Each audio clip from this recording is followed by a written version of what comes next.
सखी सैया तो खूब ही कमात लेकिन महंगाई डायन खाए जात है। गाने की ये लाइन आज बीजेपी सरकार की नीतियों पर तंज कसती हुई नजर आ रही है। यहाँ सखी सैया सत्ता और उद्योगपतियों की दोस्ती का प्रतीक है, जहां बड़े कारोबारियों के फायदे के लिए लगातार फैसले होते दिखाई देते हैं, जबकि महंगाई डायन आम आदमी की जेब और रसोई दोनों को निगल रही है। सरकार के करीबी बड़े उद्योगपति कमाई के नए रास्ते तलाश रहे हैं, लेकिन दूसरी तरफ आम आदमी पेट्रोल, रसोई गैस, सब्जी, चीनी और खाद्य तेल की बढ़ती कीमतों के बीच अपने घर का बजट संभालने में लगा है। महंगाई की मार ऐसी कि बाजार में 100 रुपए लेकर पहुंचने वाला आम आदमी भी खरीदारी से पहले जेब टटोलने को मजबूर है। पहले 50 से 100 रुपए में एक परिवार के लिए 2-3 तरह की सब्जियां आ जाती थी, लेकिन अब टमाटर, भिंडी, परवल, करेला, बैगन, लौकी, बोड़ा और हरी मिर्च जैसी सब्जियों की कीमतें घर का बजट बिगाड़ रही हैं। कई जगह लोगों को 1 किलो की जगह 2.5 किलो या 500 ग्राम सब्जी से ही काम चलाना पड़ रहा है। यानी बाजार में हिसाब से खरीदारी नहीं, जेब के हिसाब से खरीदारी हो रही है। महंगाई की ये तस्वीर तब और परेशान करती है जब 100 रुपए की सब्जी खरीदने के बाद भी थैला खाली खाली नजर आता है। बताना चाहेंगे शक्कर के क्या रेट है? शक्कर के रेट आज का जो रेट है हम जो बेच रहे हैं वो 75 रुपए किलो बेच रहे हैं। आज से 3 दिन पहले हम 56 रुपए से बेच रहे थे। शक्कर के भाव बढ़ गए हैं, पहले 40 था, फिर 42, अभी आधा 75 कर दिया उन्होंने। तो सबका ऐसा बोलना है भाव कम करना चाहिए, महंगाई दिन के दिन बढ़ रही है, अपने को भी परवड़ने को होना, सबका ये कहना है। एक गरीब मार है हम लोग के लिए, कमाते धूप में पसीना बहाते और पैसा जो है पेट्रोल में बह जाता है हम लोग का। उसका निश्चिंत एक रेट नहीं होता है। बाहर देश में बहुत कम पेट्रोल मिलता है, कम दाम में कीमत में मिलता है, यहाँ पे बहुत महंगा मिलता है। यही सब परेशानी है, डेली कमाने वाले लोग के लिए दिक्कत है, हम लोग के लिए ना कुछ नहीं है, बस जैसा है वैसा है। मैं कहता हूँ कि पेट्रोल के दाम बढ़ने से बहुत चिल्लाचिल्ली होता है, लोगों को बहुत तकलीफ है। ये गुटखा और सिगरेट का दाम बढ़ता है, फिर भी उतना ही सेल है उनका, उसके लिए कोई कुछ नहीं बोलता है। कहीं बहुत ज़्यादा महंगाई हो रहा है, बहुत ज़्यादा क्राइसिस हो रहा है, क्योंकि सैलरी उतनी है नहीं और जिसके कारण में बजट से काफ़ी ज़्यादा आगे जा रहा है। सब चीज़ें से अभी तो देखना है कि क्या क्या चीज़ में और से बढ़ सकते हैं। अभी तो फ्यूल से दाम बढ़े हैं, तो और सब भी प्रोडक्ट्स में भी दाम बढ़ेंगे। रोजमर्रा की चीज़ों में मेरे लगता है सब्जी उब्जी के भी दाम बढ़ सकते हैं, यही सारी चीज़ें। पिछले कुछ दिनों में सब्जियों के दाम में तेज उछाल ने मिडिल क्लास की मुश्किलें बढ़ा दी। परिवार में सदस्य ज्यादा हों तो खर्च और बढ़ जाता है। नतीजा ये है कि थाली में एक विकल्प कम होते जा रहे हैं। कई परिवारों को एक ही सब्जी से काम चलाना पड़ रहा है। यानी महंगाई सिर्फ रसोई का बजट बिगाड़ नहीं रही है, बल्कि खाने की पसंद और मात्रा दोनों पर असर डाल रही है।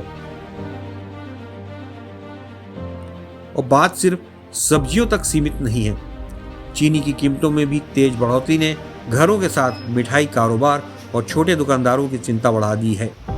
कई बाजारों में खुदरा चीनी करीब 45 रुपए किलो से बढ़कर 65 से 70 रुपए किलो तक पहुंचने की बात सामने आ रही है।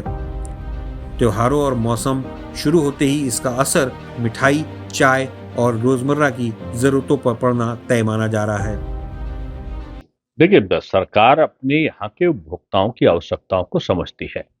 अभी आपने देखा होगा कि ईंधन का संकट पूरी दुनिया में आया, लेकिन भारत ने अपने किसी भी उपभोक्ता को किसी प्रकार का कष्ट नहीं होने दिया।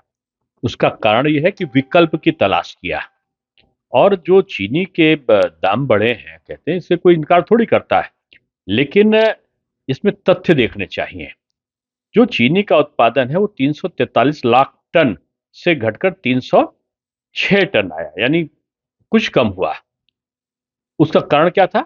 मौसम और फसल में रोगों के कारण उत्पादन प्रभावित हुआ। सरकार ने इसके उपाय किए हैं और इसके साथ साथ ये आया कि जो त्योहार है, त्योहार की इस समय मांग बढ़ी है। चीनी की मिठाई बनेगी दिवाली में, दशहरा में, जन्माष्टमी में, कुछ तो एक त्योहारों के कारण मांग बढ़ी है। अंतरराष्ट्रीय बाजार में चीनी का दाम महंगा हुआ है क्योंकि बहुत सारे जो युद्ध के प्रभाव हैं उससे अंतर्राष्ट्रीय बाजार भी प्रभावित हुआ है। इसलिए जो ये कहते हैं लोग कि चीनी की जो मांग के अनुसार जो पूर्ति को करना है तो सरकार को कुछ आयात भी करना पड़ेगा, कुछ और उपाय करने होंगे। यानी जिस चाय में पहले चीनी घोलकर महंगाई की चिंता भुलाई जाती थी, अब उसी चीनी की कीमत को देखकर चाय का कप छोटा करने की नौबत आ रही है। देखिए, महंगाई बढ़ रही है और निश्चित रूप से महंगाई का असर आम जनमानस पे, व्यापारियों पे, सब पर पड़ रहा है।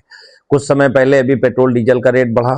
पेट्रोल डीजल का रेट बढ़ने के बाद बहुत सारी बड़ी बड़ी कंपनियों रेट बढ़ा दिए और जितने रेट बढ़ने चाहिए, जिस प्रतिशत के आधार पर पेट्रोल डीजल का रेट बढ़ा, उस रेट के आधार पर बड़ी बड़ी कंपनियों ने उससे दुगना और तिगना मार्जिन लेते हुए उसको बढ़ाया गया।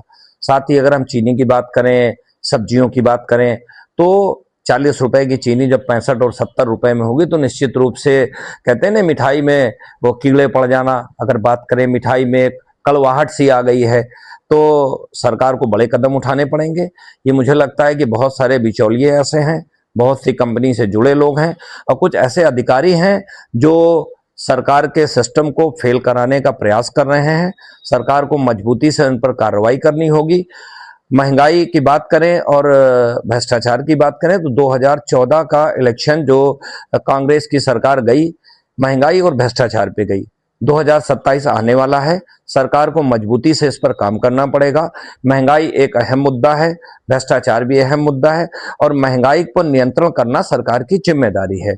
निश्चित रूप से व्यापारी जब महंगा सामान होता है तो विक्रय भी कम होता है, तो उनका मार्जिन भी कम होता है। तो मुझे लगता है कि महंगाई के लेकर के सरकार सख्त कदम उठाएगी। जो एक्सपोर्ट वगैरह हो रहा है, एक्सपोर्ट पे भी नियंत्रण कराएगी सरकार।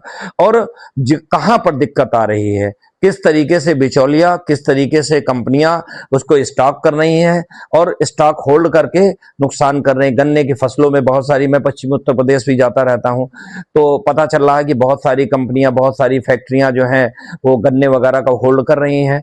चीनी वगैरह का बहुत सारे बिचौलिए, बड़े बड़े लोग जो हैं उसको होल्ड कर रहे हैं। तो निश्चित रूप से बहुत दुगना रेट, लगभग 1.5 गुना दुगना चीनी का रेट हो गया है। तो इस पर भी नियंत्रण करने की जरूरत है, कार्रवाई की भी जरूरत है। महंगाई की मार के बीच सरकार की नीतियों पर सवाल इसलिए भी उठते हैं क्योंकि एक तरफ बड़े उद्योगों और कारोबार को बढ़ावा देने के फैसले तेजी से लिए जाते हैं, लेकिन दूसरी तरफ आम उपभोक्ता जरूरी सामान की कीमतों के बीच फंसा दिखाई देता है। यही वजह है कि अच्छे दिन और आम आदमी की थाली के बीच का फर्क अब बाजार में दिखाई देने लगा है। सरकार विकास, निवेश और उद्योग की रफ्तार के आंकड़े गिना सकती है, लेकिन रसोई का हिसाब किसी आंकड़े से नहीं चलता, क्योंकि घर के फाइनेंशियल मिनिस्टर का सवाल सीधा है, 100 रुपए में कितना सामान आया, महीने का राशन कितने दिन चला और परिवार की थाली में कितनी सब्जी बची हुई है। महंगाई की इस मार के बीच सरकार की नीतियों पर अब इसलिए भी सवाल उठ चुके हैं क्योंकि एक तरफ सरकार की ओर से बड़े उद्योग और कारोबार को लगातार बढ़ावा दिया जा रहा है, लेकिन आम आदमी महंगाई की इस मार से जूझता साफ तौर पर दिखाई दे रहा है। और शायद यही वजह है कि अच्छे दिन और आम आदमी की खाने की थाली के बीच का फर्क अब बाजारों में साफ तौर पर दिखाई देने लगा है। बात अगर सरकार की जाए तो सरकार के पास विकास, उद्योग के आंकड़े गिराने के लिए तमाम ऐसी चीजें मौजूद हैं, लेकिन अफसोस कि घर की रसोई की थाली को इससे कोई भी सरोकार नहीं है। दरअसल घर की होम मिनिस्ट्री सिर्फ एक ही सवाल पूछती है कि 500 के नोट में महीने का कितना राशन आया और वो जो राशन आया वो आखिर कितने दिन चला। कैमरामैन अमित गुप्ता के साथ विवेक दीक्षित, न्यूज़ प्लस।